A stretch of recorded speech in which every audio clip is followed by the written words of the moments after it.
Buongiorno, innanzitutto mi scuso per il leggero ritardo, ma non era a prendere il caffè, era a fare il mio dovere alla Procura della Repubblica, a essere sentito come persona informata su fatti gravissimi che riguardano tentativi di forze politiche di utilizzare il metodo Boffo. Arrivo qui, trovo questa questione della Cancellieri, poi intervengo anche sulle altre questioni perché credo che valga anche la pena di riflettere un attimo su e mo che facciamo. Io non condivido assolutamente ciò che ha deciso la Cancellieri e ciò che è stato deciso con riferimento alla Cancellieri per due ragioni, uno di metodo e uno di merito. Di metodo, anche a me è capitato quel che è capitato alla Cancelliere, partendo dal presupposto che sia totalmente in buona fede. Quindi nessuno sta discutendo che ha commesso dei reati. Questa idea che ci si difende dicendo ma la Procura della Repubblica non ha individuato reati, ma la responsabilità politica è una cosa, quella penale è un'altra. Non è che bisogna per forza ammazzare qualcuno per essere considerato inopportuno in un certo ruolo. Stabilito questo, anche a me è capitato, facevo il ministro del primo governo Prodi, che hanno chiesto spiegazioni di certi miei comportamenti, mi sono dimesso 12 minuti dopo. Facevo il magistrato del pool mani pulite, mi sono dimesso per correre dal mio giudice, cioè una questione di metodo. Non è giusto, non è che una persona delle istituzioni, nel momento in cui viene chiamata a dare giustificazione dei propri comportamenti, dice siccome io sono al di sopra e al di fuori di ogni sospetto, sto qua seduto. No. Tu innanzitutto metti in condizione le istituzioni di essere libere di poter agire, di non sentire il peso addosso. Come ti presenti tu alla Camera a chiedere l'amnistia, l'indulto, la riforma della giustizia? Cioè il tuo ruolo è andato in discussione con la tua figura. Quindi metodo, merito. E che cavolo, merito. Ma non è mica vero che non hai fatto niente sul piano politico, né?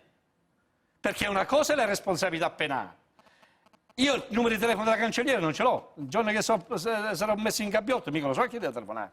Io e gli altri 38.000 che sono a Storace è la stessa cosa, lui avrebbe un caso da segnalare e non ha il numero della Cancelliere. Allora, cosa voglio dire con questo? Il fatto stesso è che mentre leggiamo una dichiarazione sua che dice io sono al di fuori, io dichiaro che sono al di sopra di ogni sospetto e quindi la mia, io sono io e voi siete nessuno, di mattina quindi nessuno. Il Marchese del Grillo era citazione allora, dal Marchese del Grillo. Mentre arriva un verbale, viene pubblicato un verbale di Gresti che dice non gli stava bene Parma, voleva andare in un altro Parma e abbiamo pensato noi, vero, non vero, ma rispetto a tutto questo tu non puoi mettere in imbarazzo un'istituzione, fosse anche il governo Letta aiutato da Berlusconi. Allora, fiducia. Ma proprio questo io dico, io ho l'impressione che siamo qui di fronte a una nuova figura dell'articolo 416 del Codice Penale.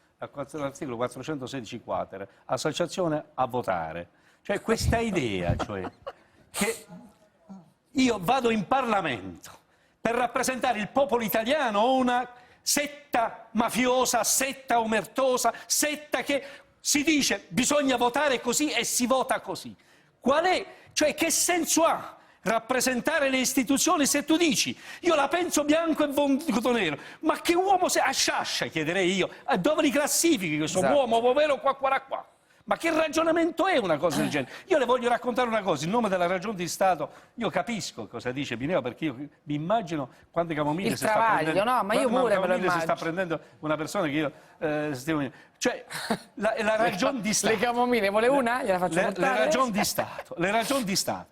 Non c'è niente di peggio che in una democrazia evolute rincorrere e ricorrere alla ragione di Stato. Voi ricordate il caso Bomar? La ragione di Stato ha imposto alla Cancellieri che non ha avuto un senso di rispetto della nazione dimettendosi come un uomo delle istituzioni deve fare, e ripeto, io lo posso dire perché l'ho fatto, prima direi, meglio direi, in 12 secondi. Le racconto un'altra ragione di Stato che è avvenuta in questi giorni, di cui se ne parla ancora poco. In questi giorni, dopo 20 anni, viene desecretato l'interrogatorio del pentito Schiavone, che dice che a suo tempo, 20 anni fa ha fatto l'interrogatorio, hanno messo per fare le autostrade, per fare le strade, per costruire, hanno messo sottoterra bidoni di sostanze atomiche, sostanze tossiche, quei bidoni stanno ancora lì per 20 anni. Scorie nucleari. Scorie nucleari per 20 anni e ancora oggi stiamo morendo perché c'è un timbro, io ce l'ho la copia, mandate sul sito su internet, c'è in inglese è dura, traducetemi, classificato, l'hanno messo pure in inglese, che capisce pure poco. Classificato. 20 anni di segreto. Per 20 anni, allora, che ragione di Stato? La ragione di Stato, sai qual è? È perché siccome hanno fatto le autostrade, siccome finalmente hanno fatto i pezzi di autostrada del sud, la 1, hanno fatto le tangenziali, possiamo sfasciare quelle autostrade? Come fanno a camminare le macchine? È meglio che muoiono. Ecco, la ragione di Stato è un omicidio di Stato. Impone, Di Pietro, la ragione. È un omicidio di Stato. Anche questo bisogna ancora una volta stare attenti fra il figlio del politico o del potente e il figlio del povero Cristo. Non è che siccome uno è potente non può fare figli, e non è che siccome uno è figlio del potente non può aspirare ad avere un corso nella sua vita e di fare un percorso nella sua vita. È da vedere come lo fa. Nel caso di mio figlio io non gli ho fatto fare, come è successo a Bossi, il consigliere regionale. Si è candidato nel consiglio comunale di Montenero di Bisaccia, che è il primo scalino, e l'ha fatto per 2 volte. Dopo, la prima volta sarà figlio di Antonio Di Pietro, la seconda volta lo ricandidano e lo rivotano per quelle che ha fatto. Dopo è andato a fare il consigliere provinciale della provincia di Campobasso e dopo 15 anni si è ricandidato non nel listino, ma nella lista dove bisogna prendere le preferenze. Allora, cosa voglio dire con questo? Ma lei non gliel'ha sconsigliato di far politica, perché essere figlio di Pietro è ingombrante. Infatti, cioè io a mio figlio non gli farei mi spare io per fargli fare il giornalista. No, gli dico, però lei gliel'ha sconsigliato o no? Perché non solo gliel'ho sconsigliato io, non solo gliel'ho sconsigliato io, ma addirittura la mia seconda figlia, che sta partendo in queste ore, sta partendo per andare a lavorare anche lei all'estero, perché in Italia non ha trovato lavoro, mi ha detto: papà, io dopo che ho visto quello che è successo a mio fratello, non ci sto più né a fare politica né a stare in Italia. Pensi che amarezza che c'ho dentro? Assolutamente sì, per ragioni di merito e di metodo. Di metodo, come la Cancellieri, mi dica. Per ragione di metodo, perché non si dà un premio a chi lo ammette lei stesso. Ho sbagliato a far di conto. Mi hanno dato l'informazione sbagliata, ma se tu fai il ministro c'è una responsabilità oggettiva, cioè non puoi dire è stato il mio collaboratore, è troppo facile, è stato il mio cane, è stato il mio cavallo. Primo, di metodo. Di merito. Scusa un attimo, Elisabetta, che vuole Chi dire? fa il ministro ha anche il dovere di controllare i dati che gli vengono forniti. Certo. Ma Posso poi dire una cosa veloce di prima? Riagganciandomi a ciò che tu avevi detto, che il Presidente della Repubblica fa il vigile. Per me fa il vigile e dirige il traffico. Questo è un mio pensiero, chiaramente. No, ma è un tuo pensiero, il problema è che secondo me... Il problema non è dirigere il traffico, come dirige il traffico? Se dirige tanto il traffico sarà perché la politica non è capace di farlo da sola. Il problema è, capisce, se si vede col rosso, abbiamo col verde, appena col visto bianco, che cosa ha prodotto questo biennio di larghe intese, cioè se dobbiamo sospendere la democrazia, vivere in questo clima sospeso in cui il Presidente della Repubblica riempie tutti i vuoti, il risultato è la Fornero, no? Vedendo queste immagini ci diciamo pure... C'ha l'ossessione di Napolitano, No! Ti sei messo la fotina dietro alla giornale mentre lavori. Il problema è che lui è il Dante Causa della politica italiana oggi. Cioè, la Cancellieri è stato un fantoccio in questo momento. Te lo ripeto, per me è pure politicamente una figura modesta, perché è una partita in corso molto più elevata, molto più grande. Ti ripeto, noi fra una settimana della Cancellieri non parleremo più, parleremo della cacciata di Silvio Berlusconi dal Parlamento italiano. Di Pietro, pardon. Dicevo, metodo, ma anche di merito, appunto perché, come diceva lui, cosa ha fatto di buono lei e il suo governo Monti? Cosa sta facendo di buono questo larghe intese governato da Letta? Gli italiani ogni giorno stanno peggio di prima, i conti quadreranno sul piano ragionieristico, ma per farli quadrare c'è gente che muore di fame, perché c'è una differenza enorme. Allora a che serve? Ecco perché io dico, in questo momento ci deve essere una ribellione del Paese, perché altrimenti siamo soggetti a questi poteri forti che ci faranno a campicchiare. E qual è la rivoluzione che si deve fare? Prima che succede quel che è successo ieri, che non è giusto, cioè si cominciano a sfasciare le vetrine. Io venni qua a dirlo qualche mese fa, fra qualche mese si sfasciano le vetrine. Come no? Se vogliamo evitarle, ci sono 2 cose da fare, e questo dovrebbe fare il Presidente della Repubblica innanzitutto, imporre al Parlamento, e il Parlamento farlo, in un mese, in una settimana, si faccia una legge elettorale tale da rimettere in mano ai cittadini la possibilità di scegliere chi mandare in Parlamento, soprattutto chi mandare a casa, e poi andare a votare con una legge elettorale che all'esito della quale sono al governo coloro che sono stati votati dalla maggioranza dei cittadini. Se non andiamo a votare vuol dire semplicemente che non si vuole assumere la responsabilità di lasciare la poltrona e di far decidere ai cittadini. Questa non è né democrazia né interesse dei cittadini, perché questo governo, come ce lo stanno dicendo tutte le autorità economiche internazionali,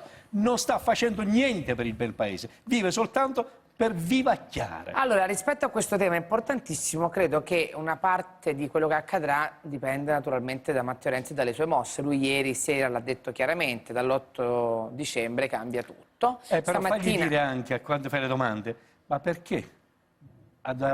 Lui, ieri, se avesse detto ai suoi, non dobbiamo ubbidir tacendo, ma dobbiamo rispondere alla coscienza cittadina, era meglio. L'8 dicembre, se sarà segretario, io mi auguro davvero che dall'8 dicembre arrivi, perché io mi aspetto una novità da Renzi, che non sia più ubbidiente agli ordini superiori, ma risponde direttamente ai cittadini. Gli ordini Posso di chi? rispondere però Superiori su questa cosa. come si chiama? Ripeto, perdono, non è questione di rispondere a ordini superiori. Il PD ha risposto fino a all'ordine superiore. Posso parlare? Facciamoglielo dire, perché io so che è stata molto travagliata la cosa. È stata una vicenda assolutamente travagliata. Si è riunito un gruppo parlamentare, che sono di 298 persone, e democraticamente all'interno del gruppo si è deciso, e te lo dice uno che ha perso nel gruppo. Io ho chiesto 20 giorni fa le dimissioni della Cancellieri, sono entrato nel mio gruppo, ho fatto la mia proposta, sì, ero in minoranza e lealmente, perché si sta in democrazia, in un gruppo politico, che ti ricordo che i gruppi parlamentari sono un organo costituzionale o semicostituzionale per alcuni studiosi, io ho rispettato le decisioni del gruppo democraticamente in aula ho votato le decisioni che sono state prese la sera prima. Ora io capisco che... Tu hai violato la Costituzione. Non ho violato la Costituzione. Perché la Costituzione ti impone di essere libero nel voto. L'articolo della Costituzione capisco che tu nel tuo... Ripeto, capisco che il tuo partito, la democrazia, non esisteva e infatti capisco che tu ragionavi in modo completamente diverso perché avevi un partitino, che la democrazia era una parola che ogni tanto buttavate così, ma non sapete neanche cosa fosse. Dopodiché, ti ripeto, se si sta insieme in un gruppo politico, si decide insieme. Queste sono le regole. Queste sono le regole, Di Pietro. Le regole sono queste. Dovresti rispettarle le regole, perché le regole sono queste. Coerente con te stesso. Tu sei uno che ti hanno detto di dire una cosa e di votare un'altra. Tu ti sei guardato allo specchio, hai fatto una battaglia all'interno del mio gruppo. Sono tuttora convinto delle dimissioni della Cancellieri, ma nei gruppi parlamentari... Però abbiamo votato la fiducia. Ma fai fatica a capirlo perché non hai mai avuto una cosa seria, non hai mai avuto un partito, hai avuto un gruppo parlamentare, avevi una serie di cose che funzionavano così e infatti siete spariti alla vita politica italiana. Dopodiché ti dico che esiste una parola che si chiama democrazia e per le cose importanti, quale la fiducia di un ministro, sudditanza a chi? Ma sudditanza a chi? Ma io voglio mantenere la poltrona, sei stato tu per 20 anni in Parlamento, Di Pietro, non sono stato io per 20 anni in Parlamento, sei tu per 20 anni in Parlamento, quindi non diciamo queste sciocchezze, non è nessuna poltrona dato che questa qua. stamattina Si tratta di democrazia, una cosa che dovresti imparare, dovresti conoscere, ma purtroppo ti manca, ma questo non è un problema mio. A me manca la democrazia, a te manca di essere un uomo vero che vota siccome quel che dice. Quindi non è d'accordo che il ministro Cancelliere faccia quel mestiere? E che hanno votato dice una volta che rimane dall'inizio. Ripeto, perdonami, però non sto parlando con te, una cosa, non abbiamo detto, io ti sto dicendo quello. Non sto dicendo ma smettila di fare il pubblico ministero, che non lo sempre da 10 anni. Sono d'accordo con Renzi, la Cancellieri si doveva dimettere, non l'ha fatto, il PD, siccome gli hanno detto, siccome si dimette Renzi è come se cade tutto il governo, quindi noi rispettiamo e votiamo nonostante che la pensiamo in modo diverso, io mi auguro che il Cancelliere senta adesso la responsabilità umana, politico, istituzionale di dire adesso che mi hanno dato la fiducia però non voglio ulteriormente metterli in imbarazzo perché in Parlamento devono prendere decisioni importanti ed io ciò che dice Renzi che dovrei fare non sono più credibile nel farlo, a questo punto mi dimetto. Io mi auguro che il Cancelliere abbia questa responsabilità. Allora, io penso che loro stanno in una situazione complicatissima. Ho letto prima che oggi Civati scrive su Twitter hashtag insulta Civati, cioè il nostro va a fare ce lo siamo guadagnati sul campo. Quindi non è che loro non lo sappiano, credo che il Carbone sia perfettamente cosciente di questa cosa. Io ho detto che pur non avendo commesso reati, perdonami Fabri, perché sennò di persone che dicono bianco e votano nero. No, ma guarda, non avere la tua stima forse è una coccarda che metterò. No, però ci sono... Io ti sto semplicemente dicendo che io ho detto fin dall'inizio che pur non avendo commesso reati, avendo perso autorevolezza e credibilità, la Cancellieri non potrà più fare serenamente il Ministro della Giustizia. E dato che questo Paese ha bisogno di un Ministro della Giustizia forte, perché ha bisogno di riforme forti per questo l'abbiamo votato. Perfetto. Dopodiché il mio auspicio è che da qui a poco la Cancellieri possa ritornare sui suoi passi e dimettersi. Nelle scelte il gruppo parlamentare, ti prego, devono arrivare al ascoltarmi, lui dice, e sono cose completamente diverse. E io, ha vinto la maggioranza e io sono adeguato. Non sappiamo se ha vinto la maggioranza, perché hanno votato tutti allo stesso modo. E te lo sto Qual è la dicendo, maggioranza? Quella che hanno votato tutti allo stesso modo. Credo che fa riferimento all'articolo 116 del codice di procedura penale, per caso. Sì, bravo, esatto. Quanto bravo Di Pietro. 116, vai. La questione è questa. Gli atti processuali, specie quando sono in esito adesso, come una sentenza, possono essere, dice la legge, l'articolo 516, richiesti e autorizzate la consegna dal giudice a coloro che ne abbiano interesse. Certamente gli avvocati, certamente le parti, certamente qualcuno che può usare per parte processuale. Il problema che si pone, e in questo senso a me dispiace che il giudice sia stato restrittivo, perché stiamo parlando di una sentenza, atto pubblico per definizione. La sentenza per definizione è un atto che chiude il cerchio dei beni dell'opinione. Perché non si dà ai l'idea giornalisti? stessa che l'informazione non possa averne una copia e quindi chiudisi nel formalismo dicendo l'articolo 116, se l'ha data legge, a un certo punto dice lo possono fare questa richiesta coloro che vi abbiano interesse. Non sono soggetti legittimati, infatti dice lei, giornalisti. Aspetta, cosa vuol dire questo? Vuol dire che sul piano formalistico, legittimati sono gli avvocati, le parti, eccetera. Ma chi è più legittimato di chi porta al pubblico una notizia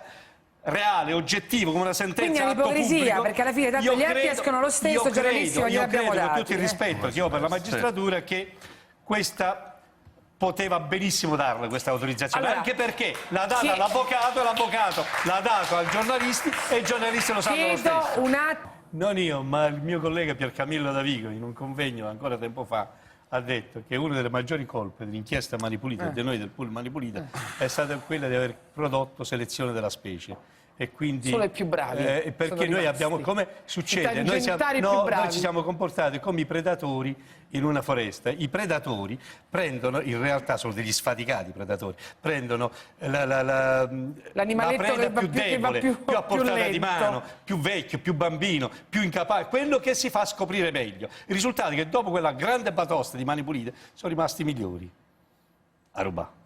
Ok, ma invece come la vede lei sta cosa che è ancora tutto uguale? No, qui adesso però io credo che le istituzioni a qualsiasi livello, Stato e Regioni, debbono intervenire per darsi per regolamentare bene queste questioni, perché è chiaro che se l'avete fatta la legge, tutte le regioni io l'ho presentata per il momento. No, è vero, è stata presentata al PD, una cosa del genere. Non sapevi se eri tu, ma è importantissimo. Ha votato per la Cancellieri, però fa pure qualche cosa buona, Carbone. No, ma io ho grande rispetto, per l'amor di Dio.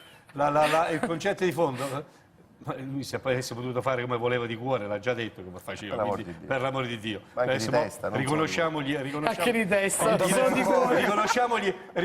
Si è arreso a Letta. No, vabbè, ma se fossi stato Piemma avrei detto che concediamo gli attenuati generici. Ma c'è la possibilità di rientrare in Carbone con le attenuanti generiche. È per stemperare. Ma per l'amor di Dio, ci manca. Però detto questo, io credo che ci sia bisogno. Però lì, per tornare per spiegare a chi ci ha ascoltato, al di là della voglia dei militanti di controparte, compreso Bresse, che vogliono ritornare alle urne, lì credo che ci sia un fatto tecnico per cui bisognerà tornare alle urne. Perché, non so se è chiaro, quello è stato eletto con i voti e una maggioranza di una forza politica che non aveva titolo per presentarsi alle elezioni, perché aveva falsificato le firme per potersi presentare. E cioè una questione tecnico-giuridica per cui quell'elezione è falsa, non è truccata nel senso che qualcuno ha scritto bianca al posto di rossa, ma non era ammissibile una lista. Okay. Quindi prima si va a votare, meglio è. E soprattutto per quanto riguarda la questione spese dei gruppi, i gruppi, io credo che ci voglia una legge nazionale, e mi fa piacere che l'abbiano già introdotto, in cui ci sia indicato... Cioè la legge cosa prevede? Che ci sono meno soldi, spero? Meno soldi, deve essere una tipizzazione di quali sono le spese che rientrano l'attività politica e quali sono le spese per comprare le mutandine. Certo non lo sono, le spese per andare a fare i bisognini. Mazze da golf, salumi... Una cosa è pensare cosa fare, mai come in questo momento, dove c'è le larghe intese, domani mattina si può fare una soluzione di questo genere. Il problema è che a me pare di capire che c'è purtroppo una discrasia fra quel che si vuole fare e quando si è lì dentro si ha la possibilità di fare. Ecco, io mi auguro, mi pare anche a me, mi pare che quando si è lì dentro poi si sia conseguenti rispetto a quello che si vuole fare, altrimenti si è impotenti e l'impotente non fa figli. C'è anche 10 secondi. Giarrusso, che è un senatore del Movimento 5 Stelle, dice: in questo momento il movimento si deve dare una struttura di supporto. Abbiamo chiesto a Grillo e Casaleggio di stare a Roma, di venire a prendere possesso della situazione e aprire una sede a Roma. Tutti i movimenti diventano partiti, bella idea. Anche quello di Pietro. Con tutto il rispetto per il Movimento 5 Stelle, quel che sta facendo, l'opposizione che sta facendo 5 Stelle, lo stava facendo pure l'Italia dei Valori, è arrivata fino al 9%. Dopodiché mi sono reso conto che fare solo protesta serviva a niente e allora anch'io, prima di loro, ho costruito un partito e sono venuto a Roma. Il risultato qual è stato? Che quando diventi partito devi stare attento a scegliere le persone. Io ho preso delle cannate mostruose, caro Beppe, ti becchi razzi e visci nipoti quando diventi partito. Facciamo una legge elettorale che siano i cittadini a sceglierli e non segretari di partito, perché Gesù Cristo ogni 12 ne cannava uno ed era un Padre eterno. Io che sono povero Cristo mi sono avute delle razzate, delle sciripotate in fronte.